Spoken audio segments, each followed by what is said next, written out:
사람은 행복할 수 있을까요? 우리가 행복할 수 있는 것은 우리 안에 예수로 충만할 때 그 예수 그리스도로 인해서 온전함이 회복되어집니다.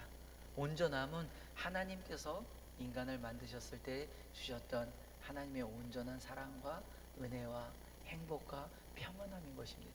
평안함이 있을 때 우리 처음에 찬양했던 것처럼 충만 고백을 할 때 세상의 어떤 고난과 세상의 물질과 세상의 것들도 아무것도 아님을, 오직 하나님 예수 그리스도로 인해서 충만해서 기쁨이 우리에게 넘쳐남을 이야기합니다. 우리 예수 그리스도로 인하여서 하나님이 주시는, 우리가 억지로 평안해야 돼, 억지로 행복해야 돼, 이것이 아니라 하나님이 우리에게 주시는 평강함이, 은혜가 넘쳐나기를 간절히 소망합니다. 우리 계속 우리 성경 파노라마를 통해서 우리 성경을 우리 같이 보고 있습니다. 성경 전체를 같이 보고 있고요. 우리 오늘 같이 나눌 것은 예언서의 뒤에 부분, 17권의 예언서 중에서 7부분, 그러니까 뒤에는 예언서를 이야기를 하고, 또 오늘은 신구약 중간사에 대해서 그 역사가 어떻게 진행이 되어졌는지, 하나님의 계획하심 가운데 그 역사가 그냥 흘러간 것이 아니라 하나님의 계획하심 가운데 역사가 하나님의 계획하신 진행이 되어졌음을, 그 모든 과정 가운데 하나님께서 모든 역사를 이루어 주셨음을 우리는 역사를 통해서 보게 됩니다. 이것은 설화로 만들어진 것이 아니라 세계사의 역사가 가운데 증명이 되어진 그 세계의 역사를 이야기하는 것입니다. 그래서 그 신구약 중간사를 통하여서 또한 하나님께서 어떤 일을 행하셨는지 우리 같이 나누는 시간이 됐으면 좋겠습니다. 우리 시작하면서 이제 우리 성경 목록을 같이 한번 보겠습니다. 목록을 보기 전에 다시 한번 쭉 한번 훑어보죠. 성경은 몇 권이죠? 한 권인데 두 부류로 나눠졌죠. 무엇과 무엇으로 나눠질까요? 구약과 신약으로 나눠졌죠. 구약은 몇 권일까요? 39권. 그래서 구약은 39권인데 세 부분으로 나눠져 있습니다. 어떻게 나눠졌을까요? 역사서, 시가서, 예언서. 역사서, 시가서, 예언서. 역사서는 17권. 그래서 구약의 천지 창조부터 시작해서 구약의 전체적인 구약 역사가 기록이 되어져 있죠. 그래서 10가지 시대를 한번 생각을 해보자면 10가지 시대가 뭐가 있을까요? 역사서의 10가지 시대를 보면 처음에는 창조시대, 그 다음에 족장시대, 그 다음에 출애굽, 광야시대, 그 다음에는 정복시대, 그 다음에는 사사시대, 그 다음은 단일왕국시대, 그 다음에는 분열왕국시대, 그 다음은 포로시대, 그 다음은 포로귀환시대, 그 다음에는요 침묵시대, 신구약 중간시대를 말하죠. 10가지 시대 안에 이스라엘의 역사가 담겨져 있습니다. 조금 우리 10시대 얘기하면서 약간씩 기억이 나죠. 창조시대 그러면 하나님 창조하신 거. 족장시대 4명의 족장. 출애굽과 광야시대, 광야에서 말씀과 하나님 재훈련을 시키시면서 가나안 땅을 들어가기 전까지 훈련하셨던 과정들. 정복시대, 여호수아의 정복. 사사시대의 악순환이 반복되어지는, 죄가 반복되어지는 인간의 죄악의 모습들. 그러면서 왕을 만들어 달라 그래서 단일왕국 시대가 펼쳐지고 3명의 왕이 있죠. 사울, 다윗, 솔로몬의 왕이 펴지고, 솔로몬 다음 때 북이스라엘과 남유다로 갈라지는 분열왕국 시대가 되어집니다. 그러면서 이제는 북이스라엘은 아수르에서 멸망을 당하고요, 남유다는 바벨론에 의해서 멸망을 당하고 포로로 잡혀가게 되죠. 70년 동안 포로 생활을 하다가 포로에서 귀환을 하게 됩니다. 3차에 거쳐서 포로 귀환을 하게 되고 성전을 만들고 성벽을 만들고 율법을 통해서 영적 개혁을 시작을 하죠. 하지만 여전히 그들 가운데 죄악 가운데 있고 하나님을 떠나 있는 이들 모습, 결국 400년 동안 선지자가 나타나지 않습니다. 그러면서 침묵 시대가 되어지는 그 시대가 되어지죠. 제가 좀 짧게 지금 3분 정도 이야기를 했는데 스토리가 좀 생각이 나죠. 우리가 지난 몇 주 동안 하면서 전체 스토리 했을 때 흐름이 이제는 되질 것입니다. 그리고 시가서가 5권 있죠. 그리고 예언서가 몇 권일까요? 17권이 있습니다. 그 다음에는 신약은 총 몇 권일까요? 27권. 그래서 복음서는 몇 권일까요? 총 세 부로 나눠지는데 복음서, 역사서, 서신서, 편지, 서신서로 나누죠. 복음서는 4권. 마태, 마가, 누가, 요한입니다. 근데 왜 복음서일까요? 누가 복음일까요? 예수님이 복음입니다. 예수님이 복음이고요. 예수님이 기쁜 소식입니다. 그래서 예수님에 대한 이야기 4권이 복음서라는 것이에요. 그리고 그 뒤로 예수님 이후로 교회가 성령이 임하고 교회가 세계로 퍼져나가는 그 역사적인 이야기들이 바로 역사서에 있는 사도행전이 되어져 있습니다. 그리고 그 뒤에 있는 22권의 서신서들을 통해서 각 교회에 보내는 하나님의 메시지들, 편지들이 담겨져 있습니다. 그래서 신구약의 전체적인 흐름을 여러분들 같이 좀 나눴고요. 우리 그러면 우리 찬양을, 우리 성경 목록가를 다시 한번 불러보면서 창세기, 출애굽기 각 권에 대해서 한번 어떤 의미가 있는지 짧게 한번 생각을 해봤으면 좋겠습니다. 우리 목록가 한번 손뼉 치면서 같이 한번 불러보겠습니다.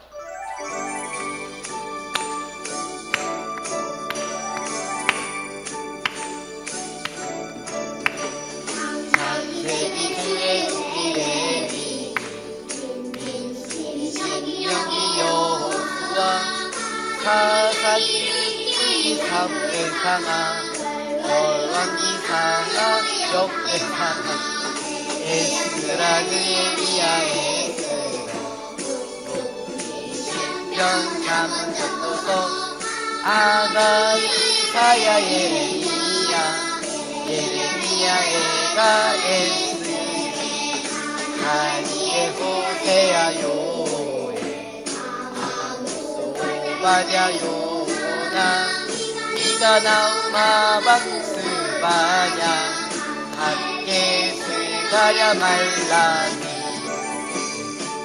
우리 예언서는 조금 그래도 이름 조금 익숙해지시죠? 지난주에 또 한번 해서요.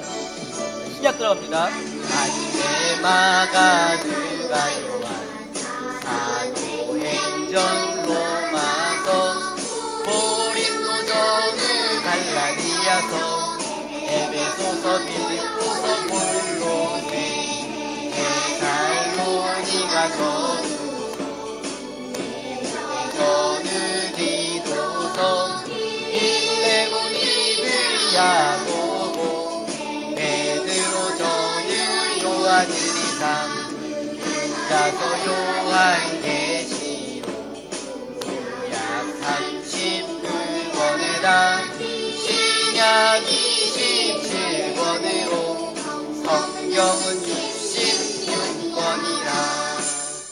아멘.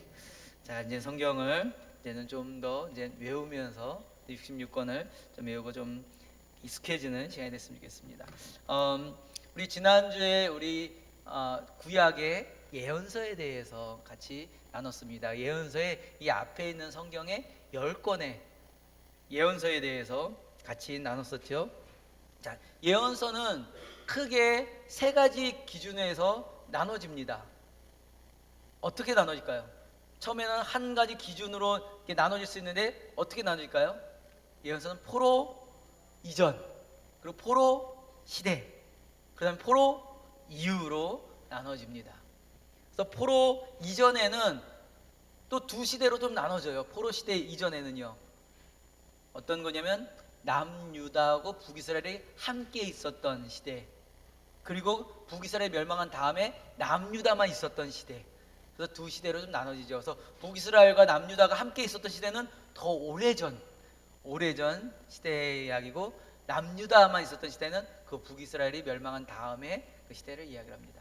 그리고 포로 시대, 그리고 포로 이후의 시대가 펼쳐지죠. 그래서 이 선지자들이 그 예언했던 예언의 그것이 달라지죠. 포로 시대 이전에는 어떤 내용이 주로 나올까요? 한마디로 하면요, 회개하라, 하나님께로 돌아와라, 너 맞기 전에, 혼나기 전에, 너 심판이 눈앞에 있는데 혼나기 전에 돌아와라, 돌이켜라. 근데 이스라엘하고 유다에 대해서는 했을까요? 이방 나라들까지, 다른 나라들까지도 다 나가서 하나님께서 그들에게 회개하고 돌아오라라고. 하나님께서 이스라엘만 택한 것이 아니라 모든 세상을 하나님께서 돌아오기를 원하시는 것입니다. 그래서 바벨 그 전에는 돌아오라라고 얘기하시죠. 그럼 포로 시대에는 하나님께서 어떻게 선지자를 통해서 말씀하셨을까요? 남은 자가 돼서 하나님의 때를 기다려라. 믿음을 저버리지 말고, 믿음을 세상을 바라보지 말고, 우상을 따라가지 말고, 다른 나라를 쫓아가지 말고, 하나님의 언약의 말씀 믿음을 지키고 남은 자가 돼서 돌아갈 날에 기다려라. 그 믿음 가운데 하나님과 동행하라 라고 포로 시대에도 그렇게 말씀하셨죠. 근데 포로 다음에는 어떤 말씀하셨을까요?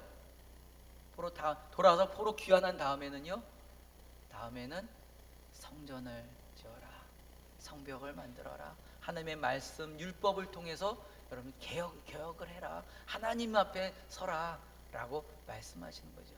하나님께서 이렇게 이들의 메시지를 통해서 하나님께서 하시고자 하셨던 말씀은 무엇일까요? 요약을 하자면요, 하나님이 그들을 사랑하니까, 회복하기를 원하시니까 돌아와라, 우리 함께 가자, 함께 행복하자, 하나님 나라 이루자 라고 말씀하시는 것이 바로 하나님의 예언서를 통한 메시지였던 것입니다. 그래서 우리가 지난주에 우리 예언서를 했는데요, 우리 한번 31페이지예요 31페이지부터 예언서를 10가지, 앞에 있는 예언서 10가지 이름을 한번 쭉 불러보죠. 자, 첫 번째 이사야, 그 다음에는 예레미야, 그 다음엔 예레미야, 에가, 그 다음에는 에스겔. 33페이지 맨 위에 보세요. 큰 글자만 보시면 돼요. 33페이지. 예, 에스겔. 그 다음은 다니엘. 보이시나요? 그냥 이름만 보는 거예요. 이름만. 그 다음에는 호세아. 그 다음은 요엘. 그 다음은 아모스. 그 다음은 오바댜. 그 다음은 요나. 우리 지난주에 요나까지 했습니다. 요나는 어떤 내용이었을까요? 요나가 어디에다가 하나님의 말씀을 전했을까요? 니느웨는 어딜까요? 아수르의 수도입니다. 그 당시에 가장 큰 북이스라엘을 멸망시켰던 힘이 제일 강한 나라, 모든 나라를 다 다스렸던 나라, 이 아수르의 수도입니다. 거기에 가서 하나님의 말씀을 전하라는 거예요. 그들을 멸망할 것이다라고. 근데 요나는 도망을 가버렸습니다. 다시스라는 딴 곳으로 가버렸어요. 거기에다가 전하고 싶지 않더라는 거예요. 원수 나라한테 내가 왜 이런 말을 전하냐고 안 갑니다. 딱 반대로 도망가 버려요. 그런데 하나님께서 그 상황 가운데 물에 들어가게 하고요, 물에 던져지게 하고, 물고기가 요나를 먹어가지고 물고기 뱃속에 있다가 이 요나가 그 니느웨에서 물고기가 니느웨를 뱉어버립니다. 그래서 니느웨에서 이제는 요나가 하나님의 말씀을 전해요. 심판이 있을 것이다라고, 그들의 죄악으로 해서 심판이 있을 것이다라고 이야기를 했을 때 그들이 회개를 합니다. 이방 나라 사람이에요. 이방인입니다. 악독한 사람들입니다. 근데 이 사람들이 그 말을 듣고 회개를 해요. 회개를 하면서 이들이 이제는 상복을 입고 회개를 합니다. 그 모습을 보고 하나님께서 그들을 용서해 주세요. 그들을 용서해 주셔서 그들을 멸망시키지 않으세요. 하나님께서 놀라운 일들을 통해서 이들을 구원해 주시는 것을 보게 됩니다. 이 요나서에는 어떤 역사가 있었을까요? 하나님의 어떤 특별한 역사가 있을까요? 요나서에서는 요나가 뱃속에 들어가는 건 기적일까요? 그거보다 더 큰 기적이 있습니다. 100만 명이 죽어야 되는데 100만 명을 살리셨습니다. 하나님께서 100만 명을 심판으로 그들이 죽어야 되는데요, 그들이 돌이켰을 때 하나님께서 그들을 살려주셨습니다. 그들을 죽이기를 원하시는 하나님이 아니라 살리기를 원하시는, 회복되기를 원하시는 하나님의 사랑을 우리는 볼 수가 있습니다. 그리고 오늘은 우리 또 그 뒤를 이어서 미가서에 대해서 같이 봅니다. 우리 36페이지에 있는 미가서를 같이 보는데요, 미가서는 어느 시기일까요? 바벨론 포로 이전입니다. 유다를 향해서 이야기를 합니다. 유다를 향해서 이야기를 하는데요, 미가서는 북이스라엘의 사마리아와 유다의 사회 악에 대해서 이야기를 합니다. 이렇게 이야기했으면 이전이라는 걸 아시겠죠? 북이스라엘이 멸망하기 전이었다라는 것을 알 수가 있습니다. 그래서 북이스라엘의 사마리아와 유다의 사회 악에 대해서 이야기를 합니다. 근데 이 미가서에는요, 특별히 이야기할 때 그들에게 포로로부터의 회복을 또한 이야기를 해요. 하나님께서는 계속해서 그들에게 멸망을 이야기를 하지만 너희가 돌이켰을 때 회복하겠다라는 말씀을 하십니다. 그리고 특별하게 미가서에서는요, 메시아에 대해서 이야기를 합니다. 메시아가 무엇일까요? 그리스도를 이야기를 합니다. 구원자, 너희를 구원할 메시아가 올 것이다 라고 이야기를 합니다. 그래서 이 미가서에 예수님이 오시기 훨씬 전에 미가서에 하나님께서 베들레헴에 한 아기가 날 것이다 라고 이 미가서에서 이야기를 해요. 선지자를 통해서 미리 예수님에 대해서는 예언을 하고 있다는 것입니다. 메시아 구원자가 오실 것이다 라는 것을 이 미가서에서는 이야기를 합니다. 그래서 하나님께서는 그 남유다의 이 미가서가 그들의 유다의 백성들의 도덕성들, 악한 것들, 그리고 하나님을 떠나서는 이런 모습들을 그들에게 징계하고 그것을 드러내놓고 이야기를 하면서도 그들이 하나님께로 돌아올 것을, 하나님께서는 그들을 메시아를 통해서도 구원의 길을 인도해 주실 것이다라고 그런 소망을 주시며 또한 그들이 돌아올 것을 말씀하고 있는 것이죠. 미가서를 통해서 또 하나님께서 하나님의 메시지를 전하고 있습니다.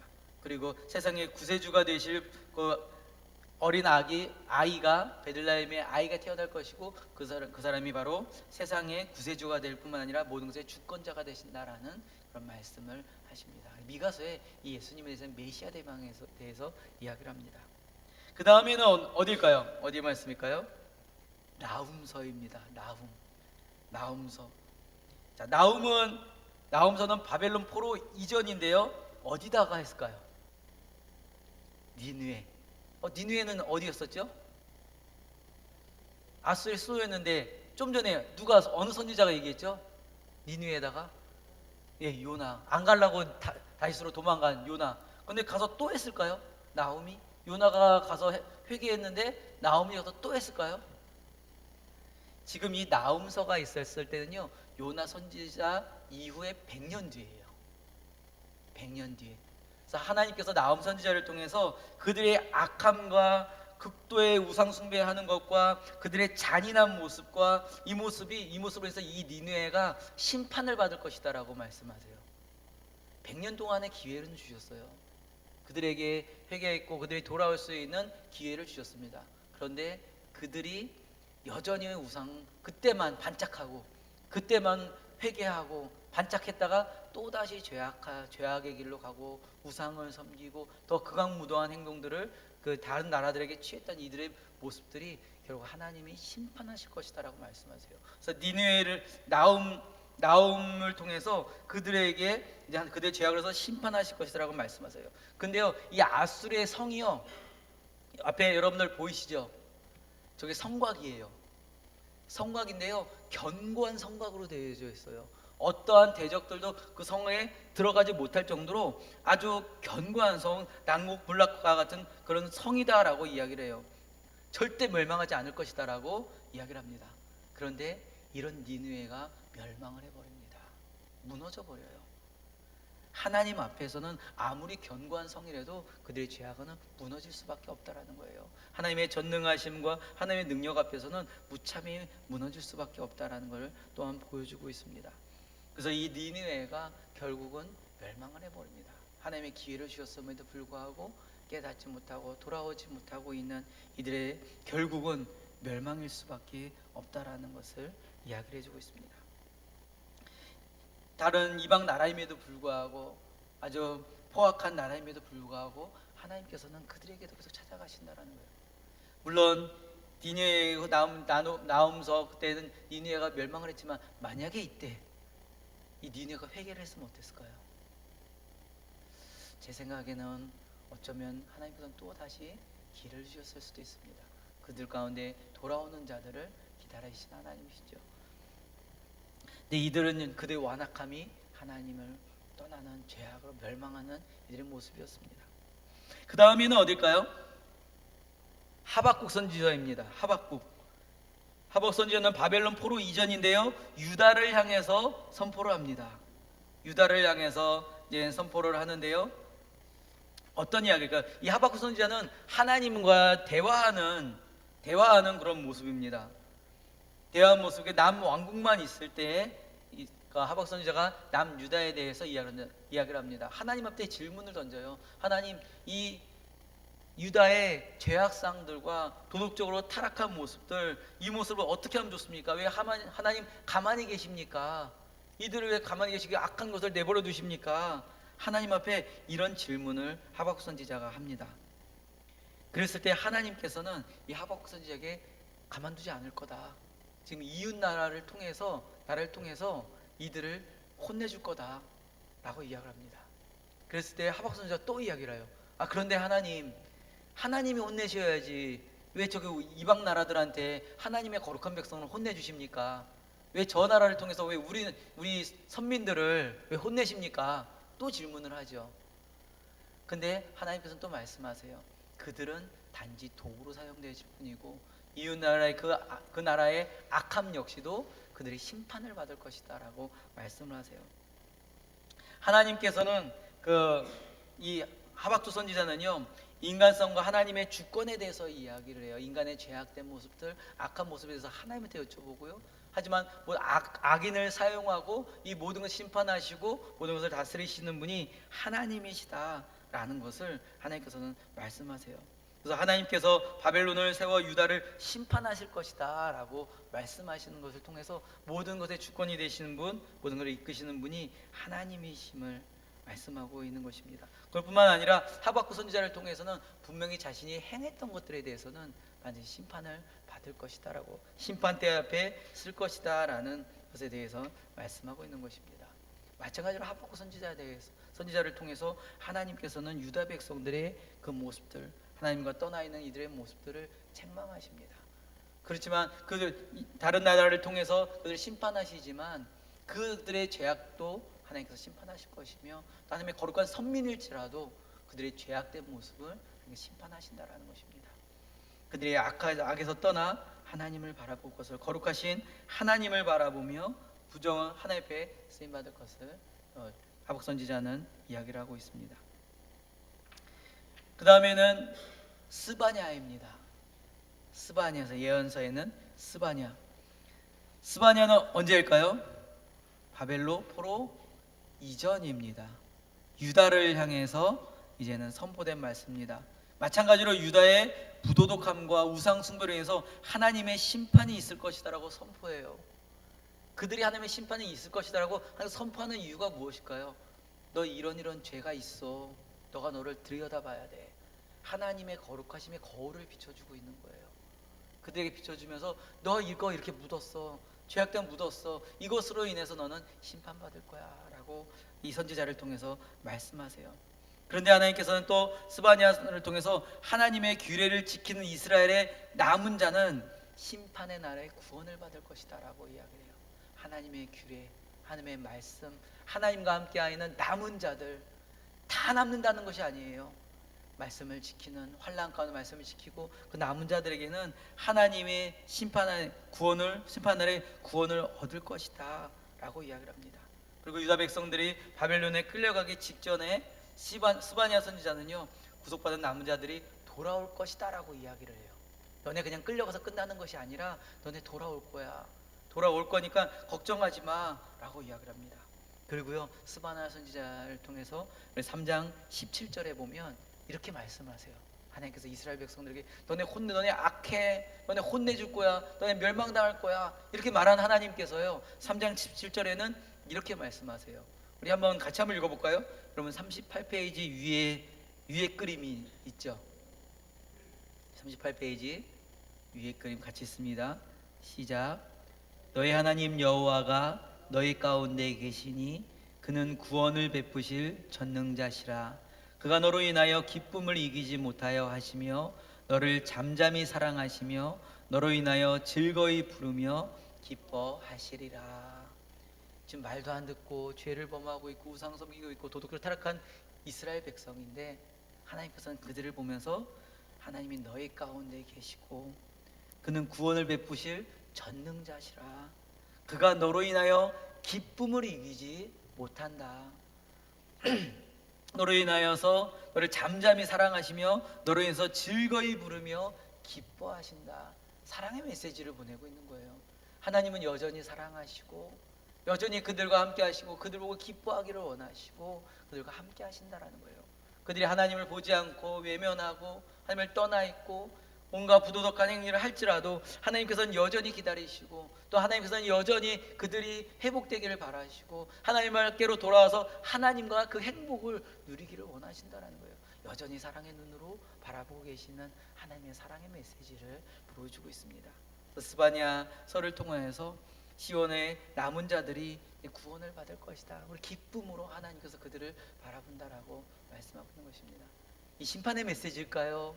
사랑의 메시지일까요? 이 심판의 메시지 같지만 그 안에 하나님의 사랑이 구원의 메시지가 담겨져 있습니다. 어쩌면 예언서는 거의 다 똑같아요. 제가 계속 똑같은 거를 반복하는 것 같죠? 왜냐하면 하나님의 메시지는 거의 같거든요. 그들의 죄악을 드러내시고 하지만 여전히 사랑하신다라고 돌아오라고 우리 함께 가자고 말씀하신 하나님의 메시지가 담겨져 있습니다. 그러다 그 다음에는 학개서입니다. 학개에서는 바빌론 포로 이후에 유다를 향해서 쓴 예언서입니다. 그 학개는 포로로 돌아와서 이제는 성전이 무너진 것에 대해서 그들이 성전을 짓지 않고 있는 그들을 책망하고 있는 거예요. 그들이 지금 돌아왔는데 성전을 짓다가 말았어요. 주변에 방해하는 사람들 이런 사람들에서 성전을 짓다가 성전이 멈춰졌습니다. 근데 성전은 멈춰졌는데 자신들은 자신의 집도 짓고 자신의 일도 하고 돈도 벌고 이러면서 자기네 삶을 살아가고 있는 거예요. 그런 모습들 가운데 이 학개 선지자가 그들에게 이야기를 합니다. 성전이 무너진 채로 있는데 너희들은 잘 꾸미면서 니네 할 것만 하고 살아가고 있구나. 하나님을 떠나서 살아가고 있는 그들의 모습을 책망하고 있습니다. 그들이 하나님을 잊어버리고 있다라는 것이에요. 근데 다시금 그들에게 권면하면서 또한 격려하고요. 또한 하나님의 말씀으로 다시 돌아갈 것을 하나님의 성전으로 앞에 나아갈 것을 그들에게 이야기를 합니다. 그래서 스룹바벨이 예루살렘의 성전을 재건하며 학개와 스가랴와 그들을 격려하면서 하나님 앞으로 나아갈 것을 하나님의 성전 하나님 전으로 나아갈 것을 학개서에서는 또 선지자를 통해서 그들에게 이야기를 합니다. 하나님의 본질로 돌아가라는 것입니다. 예배하고 하나님께로 나아갈 수 있는 하나님의 백성이 될 것을 말씀하고 있습니다. 또한 스가랴서에는 16번째는 스가랴서에는 어떤 이야기가 나올까요? 스가랴서는 바벨론 포로 이후입니다.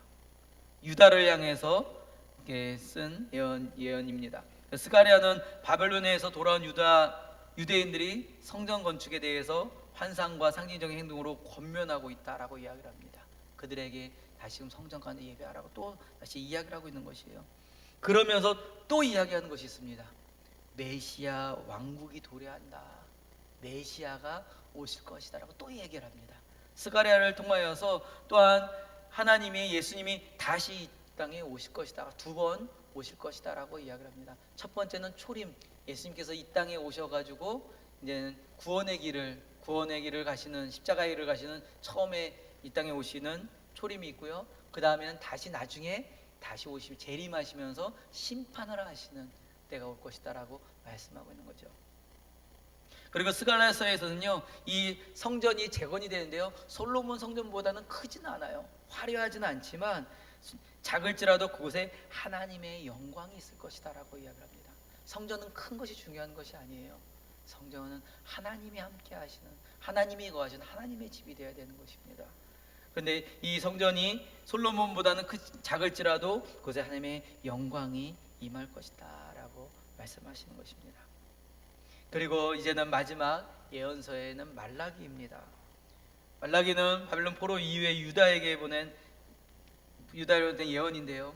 이 말라기 선지자가요, 레위 지파의 언약과 조상들의 언약과 결혼에 관한 언약 등을 이야기해서 하나님의 사랑에 대해서 이야기를 합니다. 그런데요, 말라기서에는요, 여전히 그들의 죄악으로 인하여서 하나님께서 이 말라기서에는 절망으로 끝나요. 희망으로 끝나는 것이 아니라 절망으로 끝나요. 왜냐하면 그들의 악함으로 인해서 결국 그들은 구원받을 수 없는 그런 존재임을 이야기를 합니다. 그렇다면 그들이 구원받을 수 있는 방법은 무엇일까요? 구원받을 수 있는 방법은요, 메시아가 예수님이 오셔야 된다라는 거예요. 그래서 말라기의 마지막은요, 절망으로 끝나지는 모습을 보게 됩니다. 그래서 그 구약과 신약, 구약의 마지막 성경은 말라기죠. 말라기에서는요, 거의 하나님의 저주로 끝납니다. 슬픈 사실로 끝나버려요. 그들의 악한 모습과 하나님을 떠난 모습과 멸망할 수밖에 없는 모습, 그래서 메시아가 오실 수밖에 없는 그런 모습으로 이야기를 합니다. 그럼 신약의 마지막은 무엇일까요? 요한계시록은 새 하늘과 새 땅과 하나님의 나라가 이루어질 것이라는 소망이, 새 희망입니다. 왜냐하면 예수 그리스도를 통해서 하나님 나라가 이루어진다는 소망이 담겨져 있죠. 그래서 구약은요, 이렇게 말라기서로 맞춰지지만 절망과 슬픔이 담겨져 있습니다. 그래서 이 이후로는 400년 동안 선지자가 없어요. 선지자가 말을 하질 않습니다. 하나님의 말씀이 이루어지지 않습니다. 그러면서 말라기가 이제 끝나지는 것을, 말라기를 통해서 이제 구약이 맞춰지게 됩니다. 그래서 우리 구약 39권의 내용이 이제는 맞춰졌습니다. 하나님의 메시지가 담겨져 있는 것을 보게 됩니다. 그래서 오늘은 여기에서 이제는 신구약 중간사까지 잠깐 이야기로 좀 같이 나눴으면 좋겠습니다. 그 뒤로 이제는 400년 동안 침묵기가 되어집니다. 400년 동안 침묵기라고 이야기하지만 모든 역사를 통해서 하나님의 메시아 예수 그리스도가 오시는 때를 기다리며 준비하시는 그런 기간이다라고 볼 수가 있습니다. 그래서 고대 근동에 있어서 그 나라들이 패권을 잡았고 강대국에 있는 나라들의 그 역사를 통해서 그 나라가 어떻게 변화가 되어지는지, 하나님의 역사가 어떻게 이루어지는지 볼 수가 있습니다. 400년 그 안에 있는 건 아니지만요, 우리 바벨론, 그 아수르 시대부터 우리 좀 같이 봤으면 좋겠습니다. 이 아수르 중간기 고대 근동에서 가장 패권을 잡았던, 가장 큰 힘을 가졌던 나라가 아수르란 나라입니다. 아수르가 어디를 멸망시켰죠? 이스라엘, 북이스라엘 멸망을 시켰죠. 여러분들 이제 그 지도가 좀 보이시죠? 지도가 보이시죠? 그럼 지도 가운데 저 요단강이랑 사해 보이시죠? 이스라엘이 가나안 땅이고 이스라엘 보이시죠? 근데 지금 아수르가 다스리는 나라는 얼마만 할까요? 엄청나게 큰 대국입니다. 저는 강대국으로 저 나라를 다 다스렸다라는 거예요. 저거에 비하면 이스라엘은 아주 작은 나라입니다. 보이지도 않는 그런 작은 나라예요. 그만큼 이 아수르라는 제국이 엄청나게 큰 제국입니다. 끝부분이 어느 쪽일까요? 페르시아만 해서 티그리스강, 유프라테스강 그 강줄기에 있는 그 근처까지 아수르가 있죠. 밑으로는 이집트까지, 나일강 있는 데까지 지금 저 지도로 보여주고 있습니다. 여러분들 이렇게 지금 이야기를 하니까 우리 지난번에 지도를 한 거 들었기 때문에 어디쯤이다 그러니까 대충 아시겠죠? 범위를요. 저 나라를 다스렸던 나라들이 아수르입니다. 그래서 아수르는요, 그 인종 혼합 정책을 썼습니다. 그래서 그 민족을 말살 정책하고 없애버리려고 했어요. 그래서 다른 나라들과 혼혈족을 만들었습니다. 그래서 대표적으로 북이스라엘의 수도가 사마리아였는데요, 사마리아 사람들을 다른 사람들과 결혼시켜가지고 혼혈족으로 만들어 버립니다. 그래서 우리 신약에 보면 유대인들이 그 사마리아 사람들을 정말 개 취급하기도 하고 사람 취급하지도 않는 모습이, 이런 역사적인 사건들이 있었기 때문입니다. 너희들은 정통적인 하나님의 선민이 아니야. 너희들은 피가 섞인 사람들이야. 그래서 이방 사람들이야. 너희는 우리 민족이 아니야. 그래서 사마리아에 있는 그 땅은 인정도 안 해줬어요. 그래서 갈릴리나 저쪽에서 이제는 저 밑에 지방으로, 베들레헴의 밑에 지방 가려면 사마리아나 이런 데를 거쳐가지 않고요, 돌아가서 피해 다녔어요. 그러면서 그 사람들을 외면했던 그런 모습들을, 이런 역사적인 모습들을 보게 됩니다. 이 아수르는 바로 북이스라엘을 멸망을 시켰습니다. 그런데 이 아수르가 절대 멸망할 것 같지 않았던 이 아수르가 어디에 멸망을 하냐면 바벨론에 의해서 멸망을 당합니다. 바벨론 하면 무슨 어디 생각나죠? 누가 잡혀가죠? 포로로? 남유다가 포로로 잡혀간 나라예요. 아직까지 지금 바벨론이 있었던 시기는 아직까지 침묵 시대가 아니에요. 그럼 무슨 시대일까요? 포로 시대예요. 포로 시대예요. 지금 역사적인 그날의 패권을 가져온 나라, 역사적인 나라를 보는 거예요. 아직까지 포로 시대입니다. 그래서 그때 우리가 이야기했듯이 바벨론으로 3차에 의해서 잡혀갑니다. 근데 정확히 보면 역사적으로 보면 4차에 의해서 잡혀가는데요. 저기 이스라엘의 멸망했던 그 시점을 봐서 3차에 의해서 잡혀갔다라고도 이야기를 합니다. 그래서 총 보게 되면 4차에서 잡혀가는데요. 첫 번째는 이 남유다가 1차 포로로 잡혀갈 때는 귀족들과 왕족들을 데리고 갑니다. 왕족들이 잡혀가요. 귀족들하고 왕족들. 왜 귀족들하고 왕족들을 데려갈까요? 그의 고위 계층들을 데려가면서 그 사람들이 이제는 힘을 얻게 만들려고 하는 거예요. 지혜 있고 힘과 권력이 있는 것을 없애버리려고 왕족들과 귀족들을 먼저 데려갑니다. 그리고 두 번째 2차 포로 때는요, 종교 지도자들과 여호야긴 왕을 데려가 버립니다. 종교 지도자들, 그들에게 예배와 또한 그들의 왕을 데려가 버립니다. 그래서 역사적으로 보면요, 이때가 이스라엘의 멸망했다라고 이야기를 해요. 역사적으로는요. 그런데요, 성경적으로는요, 이때가 멸망하지 않았습니다. 성경적으로 보면 3차 포로 시기가 되는데, 이 3차 때는요, 예루살렘 성과 성전이 무너져 버립니다. 바벨론이 와가지고 다 무너뜨려 버려요. 성전과 다 무너집니다. 그래서 이제 그때가, 그러니까 성경적으로 할 때는 이때가 유다가 멸망했다라고 이야기합니다. 영적으로 완전히 무너졌다는, 멸망했다라는 것이에요. 그래서 우리가 이걸 볼 때 우리가 하나님의 나라는 물질과 세상의 것이 없어졌다고 멸망하는 것이 아니라 우리가 하나님을 떠날 때 우리가 멸망한다라는 것입니다. 이것이 진정한 멸망이다라는 것입니다. 그리고 이제 4차로는, 마지막으로는 이제 나머지 사람들이 다 포로로 잡혀가는 그런 모습들을 우리가 보게 되죠. 근데 포로로 잡혀갔는데요, 포로의 상황들은 어떤 상황일까요? 포로의 상황들은요, 자유했어요. 그들이 가가지고 자유롭게 살 수 있었어요. 자기가 하고 싶은 대로 살 수가 있었습니다.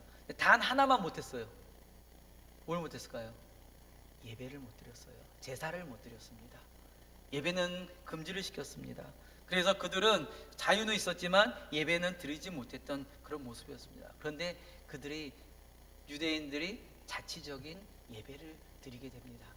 그것이 무엇이냐면요, 그들이 자치적으로 모였던 모임이 있었는데요, 그 모임이 회당입니다. 그래서 바벨론에부터 처음으로 회당이라는 게 생겨져요. 회당이라는 게 생겨지는데요, 이 회당은요, 할례 받은 남성이 10명만 모이면 회당을 세울 수가 있어요. 그러니까 이 사람들이 외국에 있더라도, 그곳에 다른 나라 잡혀갔더라도 할례 받은 사람이 10명이 모여가지고 예배를 드렸다는 것입니다. 그런데 못하는 게 있죠. 무엇일까요? 못하는 게 있어요. 제사를 못 드리죠.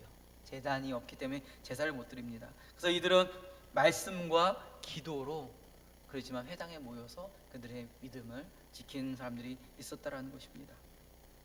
그리고 이 바벨론에 있을 때 포로로 잡혀갔던 사람이 있습니다. 고위 관직에도 올라갔던 사람이 있습니다. 혹시 누군지 아시나요? 우리 예언서에도 나오죠. 다니엘이 나옵니다. 다니엘이 느부갓네살의 꿈을 꾼 것을, 신비한 꿈을 꿨는데요, 그 꿈을 해석을 해줍니다. 그 꿈의 모양이 이런 모양입니다. 그래서 머리는 금이고, 가슴과 팔은 은이고, 배와 넓적다리는 노시고, 종아리는 철이다. 철로 저렇게 되어 있다라는 환상을 봅니다. 근데 저게 뭘까라고 이야기를 합니다. 그것을 다니엘이 해석을 해줍니다. 포로시대 때, 바벨론의 포로시대 때 해석을 해줍니다. 머리는 금은 지금 바벨론을 이야기를 합니다.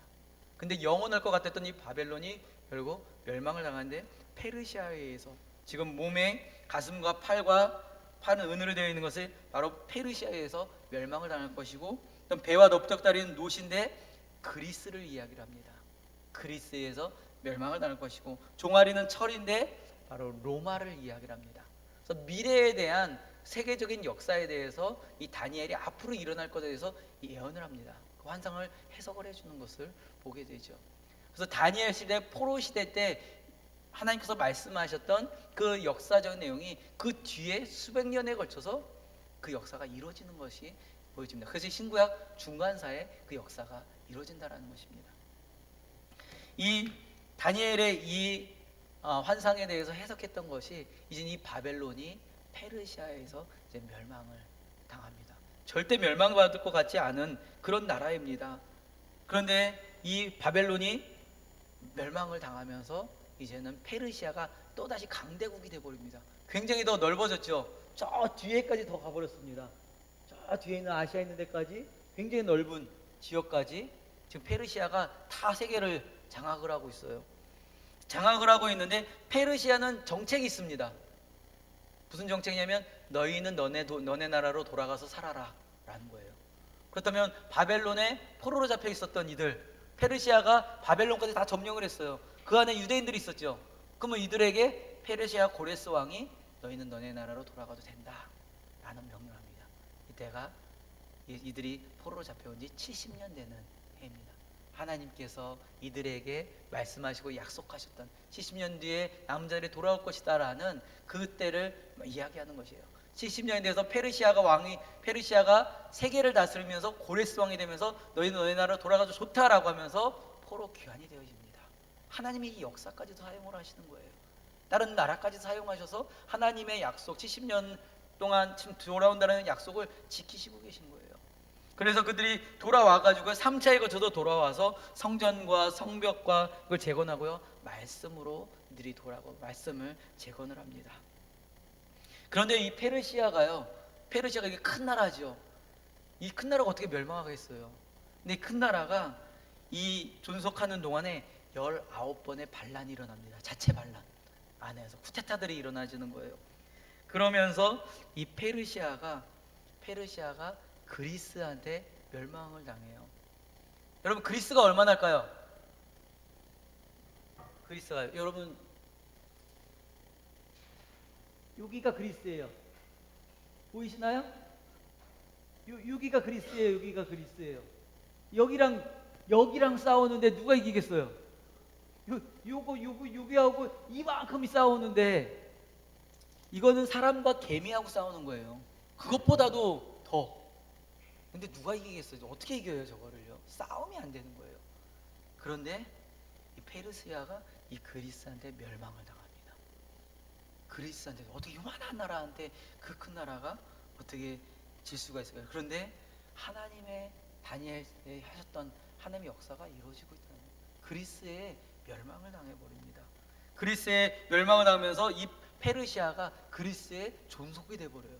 요만한 나라가 이 나라를 다 다스리게 돼버립니다. 그랬을 때 여러분, 그리스에 대왕이 있습니다. 모든 나라를 정복한 사람이 있습니다. 여러분들 잘 아는 사람이에요. 알렉산더라고. 여러분 들어본 사람이죠? 들어봤죠? 알렉산더라는 사람이 나라를 다스립니다. 그래서 굉장히 안정되게 나라를 이제 다스립니다. 그 세계를 다스려요. 그 스승이 아리스토텔레스라고요. 헬레니즘 문화 교육을 이 사람을 통해서 헬레니즘 문화를 교육을 받습니다. 그러면서 이 알렉산더가 이제는 세계를 정복하면서 세계 곳곳에 헬레니즘 문화를 이제 가르치기 시작합니다. 문명을 전하기 시작해요. 그리고 이 알렉산더가 다니면서 이제 통일하는 것이 있습니다. 언어를 통일하기 시작해요. 헬라어로요. 언어를 통일하기 시작합니다. 여러분, 언어가 통일이 되면 어떻게 될까요? 헬라어만 알면 어디를 가든지 이야기를 할 수가 있어요. 하나님의 복음도 어디를 가든지 이야기를 할 수가 있다는 것입니다. 그래서 이 그리스가 되면서 언어가, 세계적인 언어가 헬라어로 바뀌어지기 시작한다는 거예요. 곳곳에 가면서 이제는 헬라어로 언어가 통일되기 시작하는 거예요. 하나님의 복음을 전하면 헬라어만 알면 복음을 전할 수가 있다는 거예요. 그 당시에 유대인들은 히브리 언어를 사용했거든요. 그러면 이 유대인들은 히브리 언어들로 세계로 전해야 되는데 그것이 그 사람들이 언어를 모르기 때문에 그걸 전할 수가 없는 거예요. 근데 헬라어로 통일되기 때문에 헬라어만 알면 헬라어로 복음을 성경을 전할 수 있고 복음을 전할 수가 있는 것이죠. 재미있는 야사가 있어요. 역사적인 야사가 있는데요. 알렉산더 대왕이 이 흰말을 타고선 이스라엘에 이렇게 왔습니다. 점령하려고 이렇게 왔다고 합니다. 근데 이 역사적으로 벌써 이 전부터 이 역사적으로 이들은 말씀으로 들어왔던 이야기예요. 그리스 그 나라가 다스릴 것이다라는 것을 알았기 때문에 유대인들 제사장들과 리더자들이 유대인 리더자들이 이 알렉산더를 맞이하면서 나갑니다.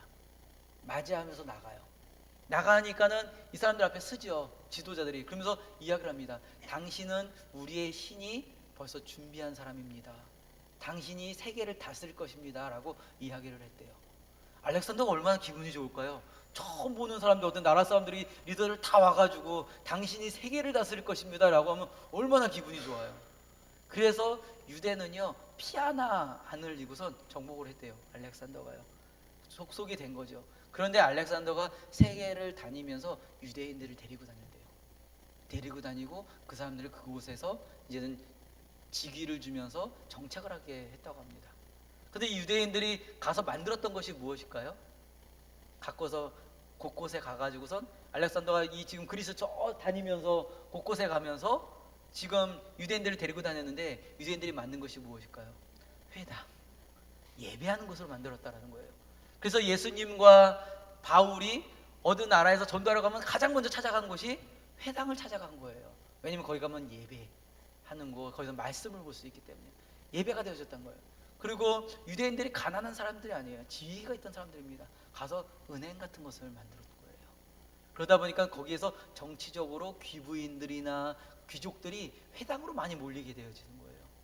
그래가지고 데살로니가서에 갔을 때 바울이 회당 가서 복음을 전할 때 귀부인들, 귀족들이 많이 예배를 드리러 오고 변화가 된 일들이, 이런 역사적인 일들이 또한 있다라는 것이에요. 하나님의 역사 가운데 이 유대인들이 세계 곳곳으로 흩어지고 있다라는 거예요. 그리고 그곳에 회당이 만들어지고요, 언어가 통일되어지고 있다라는 거예요. 하나님의 역사, 메시아 예수님 오신 역사가 지금 만들어지고 있던, 하나님의 역사 가운데 만들어지고 있다라는 것입니다. 그리스가 이렇게 되어졌습니다. 그리고 알렉산더가 26살에 대왕이 됐어요. 이 세계를 정복해서 26살이에요. 근데 딱 10년이 있다가 죽었습니다. 그러니까 밑에 다스리고 있던 나라가, 다스리고 있던 4명의 장군이 있었는데요. 4명의 장군이 나라를 쪼개서 나눠 가져요. 그래가지고 카산더, 리시마쿠스, 셀류커스, 톨레미 이렇게 나눕니다. 4개로 나눠져요. 그런데요, 이 4명의 나라 중에서 셀류커스하고 톨레미가 큰 나라가 됩니다. 여기 한번 보세요. 보면요, 여기 이스라엘 이렇게 있죠. 여기 기점으로 대부분 이쪽 나라는 셀류커스가 좀 다스립니다. 그만큼 나라는, 여기를 포함한 밑에 나라는 톨레미가 이제는 나라를 좀 다스리게 됩니다. 그래서 이 4명의 장군 중에서도 셀류커스하고 이 톨레미가 좀 세계를 좀 다스리게 됩니다. 근데 여기서 특별히 재미난 이야기가요, 톨레미라는 사람은 장군인데요, 그 1세는요 학자입니다. 학자를 해가지고 세계를 지금 정복하러 다니면서 구해온 곳이 있습니다. 가는 곳곳마다 가져온 곳이 있어요. 뭘까요? 책들을 가져왔어요. 책들을 다 가져와가지고요, 이 톨레미가 도서관을 만들었습니다. 그래서 알렉산드리아 도서관, 세계적으로 되게 유명한 알렉산드리아 도서관을 만들었다는 거예요. 그리고 톨레미 이제 2세가 이제는 또 나라를 다스리는데, 나라를 다스리는 가운데 희한한 민족이 있는 거예요. 희한한 민족인데 굉장히 부지런하고 지혜로운 민족이 있는 거예요. 그리고 담대하고요, 그리고 잘 살아요. 그리고 어느 곳에든 당당해요. 그래서 희한한 민족이 있는 거예요. 그래서 그 사람들을 불렀습니다. 이 톨레미 2세가 불러가지고, 너네는 도대체 누구길래 너 이렇게 당당하냐? 너 이렇게 당당하게 너희들 이렇게 살아가냐? 라고 물어봤더니만 그들이 이야기를, 우리가 믿는 하나님 때문에 우리는 당당할 수 있습니다 라고 이야기를 합니다. 그랬을 때 그들의 내에서 듣고는, 우리는 하나님 주시는 이 성경을 봅니다 라고 이야기를 합니다. 그 성경이 어디 말로 되어 있을까요? 히브리 말로 되어 있어요. 히브리 말로. 그러니까는 이 톨레미 2세가 봐도 뭔지 모르겠는 거예요. 무슨 말인지. 그래서 이 대제사장한테 명령을 내립니다.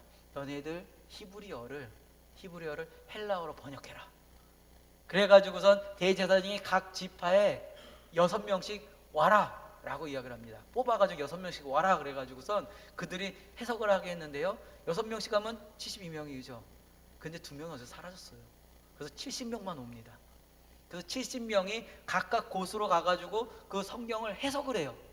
헬라어로 다 해석을 합니다. 그래서 서로 맞춰보고 또 해석하고 해가지고 구약 성경이 헬라어로 번역이 돼버립니다. 헬라어로. 그게 성경 72년이 됩니다. 그러면서 구약 성경이 이제는 헬라어로 읽혀지기 시작해요. 자기들만 보는 성경이었는데 그것이 헬라어로 번역이 되어져서 그 성경이 다른 이들도 볼 수 있게끔 번역이 되어지기 시작합니다. 굉장히 큰 역사가 이루어지게 되죠. 그 셀류커스는 어떨까요? 셀류커스의 수도는요, 시리아 안디옥입니다. 시리아는 안디옥인데요, 거기는 교육의 도시 다소입니다. 교육의 도시, 굉장히 교육이 발달된 도시예요. 여러분 다소하면 생각나는 사람 혹시 누군지 아시나요? 바울이 거기서 태어났어요. 바울이요. 하나님께서는 이 다소라는 도시를 통해서 바울이라는 곳이 하고 그곳에서 교육을 받고요, 하나님이 그를 통한 세계적으로 복음을 전하는 계획이 있었다라는 것입니다. 그리고요, 이 셀류커스하고 이제는 톨레미가 나를 다시다가 셀류커스가 이제 점점 힘이 세집니다. 그러다 보니까는 이 셀류커스가 이제는 그 힘으로 힘으로 이제는 다른 나라들까지 이제 정복을 하려고 합니다. 정복을 하려고 해요. 그러면 어디를 정복하려고 그랬을까요? 로마를 정복하려고. 로마는 어딜까요? 다음을 보면요. 예. 다음을 보면 로마인데요. 로마는요, 여기에요, 여기가 로마인데요. 아까 전에 이 뒤에까지 다 있잖아요. 그 모든 것을 그 셀류커스가 그리스 제국이 그렇게 크니까 당연히 로마도 이길 거다라고 생각을 한 겁니다. 그런데 로마한테 집니다. 그 큰 나라가 이 조그만 나라한테. 그래서 로마가 전 세계를 또 다스리게 됩니다. 근데 로마 법이 있어요. 로마 법은 무엇이냐면 그 전쟁에서 진 나라가 이긴 나라한테 전쟁에서 들어갔던 모든 비용을 다 갚아줘야 돼요. 그러니까는 이 그리스에 있었던 이 셀류커스가 이 모든 빚을 다 갚느라고 탕진이 돼 버립니다. 거의 거지 나라가 돼 버려. 힘도 약해져 버립니다. 또 재미난 일들이 또 여기 이루어지는데요. 근데 12년 동안 그걸 갚는데 12년이나 걸렸어요. 그 전쟁 비용을 갚는데. 그러다가 이제는 조금 돈을 그 뒤로 좀 비축을 하기 시작합니다. 그래서 셀류커스가 힘을 좀 내서 이제는 저 톨레미 지역을 좀 점령을 해서 힘 좀 길러야 되겠다라고 생각을 합니다. 그래서 이제 전쟁을 하러 내려가서 이제 톨레미라는데 이제 전쟁을 해서 다 앞에까지 다 왔어요. 근데 이기기만 하면 돼요. 그런데 누가 그걸 지켜보고 있을까요? 지금 이거 전 걸 한번 볼게요. 여기 보면요, 셀류커스가 쫙 내려와서 조금만이면 여기를 다 점령할 것 같아요. 근데 다 왔어요. 이제 다 이겼어요. 근데 이거를 누가 보고 있을까요? 이 전쟁하는 거를, 전쟁하려고 힘 기르고 있는 걸 누가 보고 있을까요? 로마가 보고 있는 거죠. 로마가. 야, 너가 지금 우리에 속해 있는데 너가 지금 힘을 키우려고 그래? 돌아가. 어디 거기까지 가가지고 너가 싸우려고 그래? 돌아가. 그런 거예요. 로마가요. 그러니까 셀류커스가 어떻게 해요? 못 싸우고 돌아가는 거예요. 그 말을 들어야 되니까. 돌아가다 보니까는 중간에 걸리는 데가 어딜까요? 이스라엘. 가는 길에 이스라엘이 있는 거예요. 화가 꿀따구가 나 있는 상태죠. 그래서 이스라엘 성전에다가 성전을 무너뜨리고 거기다가 화풀이를 다 해버립니다. 거기에다 화풀이를 다 해버려요. 그래서 거의 그 안티오쿠스 4세가 유대인들을 탄압하고 예배와 제사를 못 드리게 하고 거기에다가 부정한 동물을 제사한다고 막 보내고요. 그렇게 해버립니다. 그런데요, 여기에서 유대인들은 저거에 비하면 또 셀류커스에 비하면 코딱지만한 작은 나라죠. 보이지도 않잖아요. 근데 거기서 봉기를 들입니다. 반란을 이렇게 봉기를 들어가지고요, 100년 동안 자유를 얻습니다. 이스라엘이요. 하나님이 이스라엘 가운데 100년 동안 자유를 주십니다. 그래서 거기에 마카비 일가가 이제 힘을 얻어가지고 봉기를 하는데 그래서 자유를 얻습니다. 그래서 이제는 100년 동안 하지만 그 BC 63년에 로마 폼페이 장군에 의해서 또 이스라엘이 이제는 예루살렘이 점령을 당합니다. 또 다시 로마의 속국이 되어져 버리죠. 예, 속국이 되어지면서 이제는 로마가 세계를 다스리게 됩니다. 그리스도께서 바로 이 로마 아우구스투스 황제가 나라를 다스릴 때 태어납니다. 예수님께서. 그리고 로마는 유다에도 로마가 다스렸기 때문에 분봉왕으로 헤롯 왕을 보낸 거예요. 대리왕으로요. 그래서 헤롯 대왕이 대리왕이 되고요. 여러분들 우리 신약에서 보면 빌라도나 이런 총독이 있습니다. 이것은 로마를 대신 와가지고 좀 다스리는 총독이 있습니다. 왕이 따로 있고 총독이 따로 있는 것입니다. 그래서 헤롯은 그들을 다스리는 왕으로, 대리왕으로 세웠던 것입니다. 근데 이 헤롯 왕이 이제 유대인들에게 잘 보여야 되잖아요. 광해 줘야 돼. 그래서 스룹바벨 당시에 재건했던 예루살렘 성전을요 다시금 잘 만듭니다. 화려하게 만들어요. 겉으로 화려하게 만들어 잘 보이려고 합니다. 그런데 예수님이 태어나시는 그런 이야기를 들으니까는 아이를 다 학살하는 모습들이 성경에 나오죠. 이 로마 제국이 이러면서 이제 로마 제국이 되면서 이제 기독교가 예수님이 오시는 그때를 준비하는 그런 귀한 역할을 합니다. 세계적 역사적으로 볼 때 로마가 이제 시작이 되면서 나라를 다스리면서 로마가 주장했던 것이 있습니다. 그것이 무엇이냐면 로마의 평화를 이야기합니다. 세계는 하나다라고 이야기를 해요. 이 전에는요 다 나라마다 각 지역마다 벽들이 있었어요. 그래서 너는 우리 오면 안 돼. 자기네 나라 우월주의를 가지고선 서로 벽들이 있어서 그것을 넘어가지를 못했습니다. 그런데 로마는 우린 세계는 하나야. 다 열어. 어디든지 갈 수 있어. 이렇게 만들었습니다. 그러다 보니까는 각 나라 국수주의적인 그런 장벽들이 다 무너져 버렸어요. 어디든지 여행을 할 수 있는, 세계적으로 여행할 수 있는 그런 나라가 됐어요. 그래서 복음을 전할 때는 세계든지 어디든지 갈 수가 있다는 거예요. 안 그러면 갈 때마다 거기 허락받든지 아니면 그 나라 사람들한테 위협을 받든지 위험한 곳이 됐는데 로마는 그걸 다 열었다는 것입니다. 그리고 또 하나는 무엇일까요? 모든 도로는 로마로 통한다. 이런 말 들어보셨죠? 길을 잘 닦아놓은 거예요. 곳곳에 길을 잘 닦아놔서 어딘지 여행을 쉽게 다닐 수 있도록. 그래서 이전에는 한 15km나 30km 정도밖에 못 다녔대요. 멀리 다니지 못했는데 로마 시대부터는 한 80km 이상까지 다닐 수가 있었대요. 그래서 어디든지 갈 수 있게끔 만들었고요. 그리고 그 로마에도 헬라어를 공통어로 만들었다고 합니다. 헬라어를 공통어를 만들므로 인해서 어디든지 가든지 헬라어를 가지고서는 이야기할 수 있고 말을 할 수 있고 전할 수 있게 됩니다. 크게 세 가지가 되어졌습니다. 크게 세 가지가 나라의 벽들을 깨버렸고요. 그리고 언어를 통일을 했고요. 도로를 잘 닦아놨습니다. 이런 상황 가운데 복음을 전할 수 있는 상황이 됐습니다. 근데 그 당시에 로마의 상황을 보게 되면요, 이 로마에는 극심한 경제 불황이 있었습니다. 그리고 경제 불황이 있다 보니까 노예가 3분의 1이 노예예요. 아니 3분의 2가 노예입니다. 노예가 굉장히 많았습니다. 사회적으로 불안했던 시대고요. 또한 그들이 영적으로도 도덕적으로 타락했던 그런 시대입니다. 겉으로는 화려하고 커 보이지만 영적으로 그리고 외적으로도 타락했던 시대, 심판을 받을 수밖에 없었던 그런 시대가 로마 시대였습니다.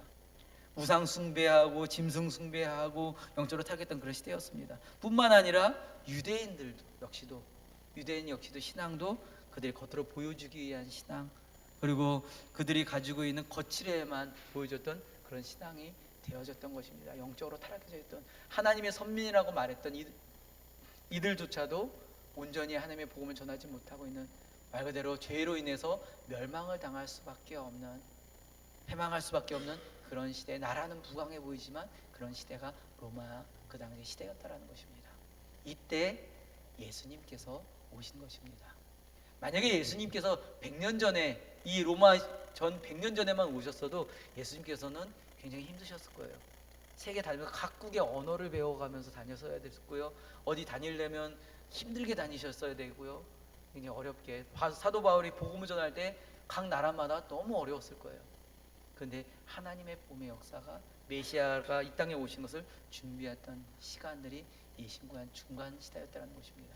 이 모든 역사를 통해서 하나님께서 하나님의 나라, 하나님의 백성들을 구원하시고자 하시는 하나님의 계획을 이루셨음을 보게 됩니다. 그래서 여기까지가 신구약 중간사 역사를 보게 됩니다. 그래서 우리는 이 역사를 통하여서 하나님의 사랑의 메시지를 볼 수가 있습니다. 끝까지 모든 역사를 주관하시는 하나님, 아무리 큰 강대국 힘 있는 나라일지라도 하나님 앞에서는 아무것도 아님을, 아주 작은 미묘한 작은 나라를 통해서도 이 큰 나라가 멸망할 수 있다는 것을 하나님께서 보여주셨고요. 또한 그 강한 나라를 통해서 그 나라가 무언가 하는 것 같지만 그 모든 역사 가운데에서 하나님이 이루어지고 계시다라는 것을 보게 됩니다. 이 로마라는 나라는 나중에 중세 시대에 보게 되면 그리스도인들을 그렇게 잡아서 죽였잖아요.